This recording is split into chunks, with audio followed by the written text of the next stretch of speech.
Kannada big boss season 12 ಯಶಸ್ವಿಯಾಗಿ 70 ದಿನ ಪೂರೈಸಿ 100ನೇ ದಿನದತ್ತ ಮುನ್ನುಗ್ಗುತ್ತಿದೆ.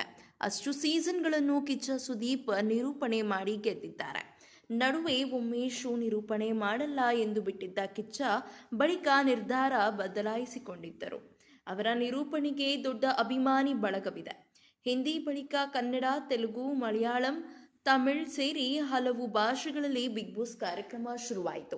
ಆದರೆ ಕನ್ನಡದಲ್ಲಿ ಎಲ್ಲ ಸೀಸನ್ಗಳನ್ನು ಏಕಾಂಗಿಯಾಗಿ ನಿರೂಪಣೆ ಮಾಡುತ್ತಾ ಬರುತ್ತಿರುವುದು ಸುದೀಪ್ ಹೆಗ್ಗಳಿಕೆ. ವೀಕೆಂಡ್ ಎಪಿಸೋಡ್ಗಳಲ್ಲಿ ಸ್ಪರ್ಧಿಗಳಿಗೆ ಖಡಕ್ ಕ್ಲಾಸ್ ತೆಗೆದುಕೊಳ್ಳುವ ಕಿಚ್ಚ ಉತ್ತಮವಾಗಿ ಆಡಿದವರಿಗೆ ಮೆಚ್ಚುಗೆ ಸೂಚಿಸುತ್ತಾರೆ. ಸುದೀಪ್ ಕೆಲವರಿಗೆ ಮಾತ್ರ ಬೈತಾರೆ ಎಂದು ಕೆಲ ವೀಕ್ಷಕರು ಆರೋಪಿಸಿದ್ದಾರೆ. ಈ ಬಗ್ಗೆ ಸ್ವತಃ ಕಿಚ್ಚ ಸುದೀಪ್ ಪ್ರತಿಕ್ರಿಯಿಸಿದ್ದಾರೆ. ಸುದೀಪ್ ನಟನೆಯ ಮಾರ್ಕ್ ಸಿನಿಮಾ ಬಿಡುಗಡೆಗೆ ಸಜ್ಜಾಗಿದೆ. ಹಾಗಾಗಿ ಸಾಕಷ್ಟು ಸಂದರ್ಶನಗಳಲ್ಲಿ ಭಾಗಿಯಾಗುತ್ತಿದ್ದಾರೆ. TV9 ವಾಹಿನಿ ಸಂದರ್ಶನದಲ್ಲಿ ಕೂಡ ಕಿಚ್ಚ ಮಾತನಾಡಿದ್ದಾರೆ. ಸಾಕಷ್ಟು ವಿಚಾರಗಳನ್ನು ಹಂಚಿಕೊಂಡಿದ್ದಾರೆ.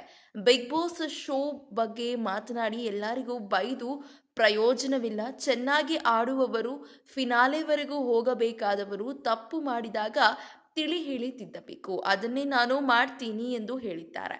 ಸುದೀಪ್ ಮಾತಾಡಿ ಕೆಲವರು ಹೇಳ್ತಾರೆ ಸುದೀಪ್ ತುಂಬಾ ಗರಂ ಆಗ್ಬಿಟ್ರು, ಬೈದ್ಬಿಟ್ರು ಅಂತಾರೆ. ಕೆಲ ಎಪಿಸೋಡ್ಗಳಲ್ಲಿ ಬೈಯಲು ಕಾರಣ ಏನಂದ್ರೆ ಅವರು ಚೆನ್ನಾಗಿ ಆಡಿಲ್ಲ ಅಂತ ಅಲ್ಲ, ಚೆನ್ನಾಗಿ ಆಡ್ತಿದ್ದೀರಿ, ಇವತ್ತು ನಾನು ಬೈದು ತಿದ್ದುತ್ತಿದ್ದೀನಿ, ನೀವು ಫಿನಾಲೆವರೆಗೂ ಹೋಗುವವರು ಹಾಳಬೇಡಿ, ಮಧ್ಯದಲ್ಲಿ ಬರೋರು ಹಾಳಾಗ್ತೀರಾ ಅಂತ ಗೊತ್ತಾಗಿದ್ದಾಗ ಸುಮ್ಮನೆ ಎನರ್ಜಿ ಹಾಕುವುದಕ್ಕೆ ಹೋಗಲ್ಲ.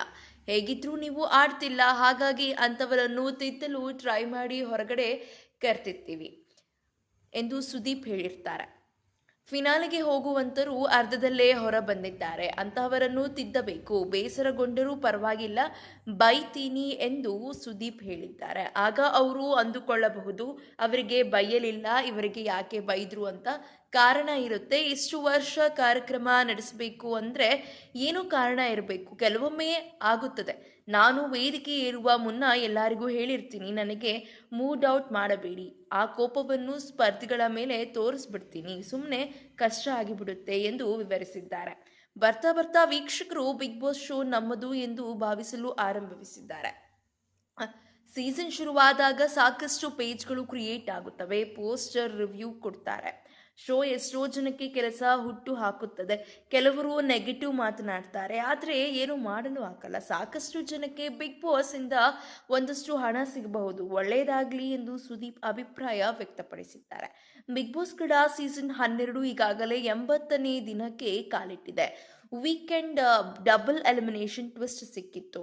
ಧ್ರುವಂತ್ ಹಾಗೂ ರಕ್ಷಿತಾ ಸೀಕ್ರೆಟ್ ರೂಮ್ಗೆ ಬಂದಿದ್ದಾರೆ. ಆದರೆ ಸ್ಪರ್ಧಿಗಳ ಲೆಕ್ಕದಲ್ಲಿ ಎಲಿಮಿನೇಷನ್ ಆಗಿ ಮನೆಯಿಂದ ಹೊರಬಂದಂತಾಗಿದೆ. ಹಾಗಾಗಿ ಹೊಸ ಆಟ ಶುರುವಾಗಿದೆ. ಮುಂದೆ ಏನೆಲ್ಲ ಟ್ವಿಸ್ಟ್ ಸಿಗುತ್ತೆ ಎಂದು ಕಾದು ನೋಡಬೇಕಿದೆ. ಇದೇ ರೀತಿಯ ಸಿನಿ ಅಪ್ಡೇಟ್ಸ್ಗಳಿಗಾಗಿ ಹಾಗೂ ಕನ್ನಡ ಬಿಗ್ ಬಾಸ್ ಸೀಸನ್ 12ರ ಲೇಟೆಸ್ಟ್ ಅಪ್ಡೇಟ್ಸ್ಗಳಿಗಾಗಿ ಈ ಕೂಡಲೇ ನಮ್ಮ ಯೂಟ್ಯೂಬ್ ಚಾನೆಲ್ ಅನ್ನು ಸಬ್ಸ್ಕ್ರೈಬ್ ಮಾಡಿ ಹಾಗೂ ಪಕ್ಕದಲ್ಲಿ ಕಾಣ್ತಿರುವಂತಹ ಬೆಲ್ ಐಕಾನ್ನ ಕ್ಲಿಕ್ ಮಾಡಿ.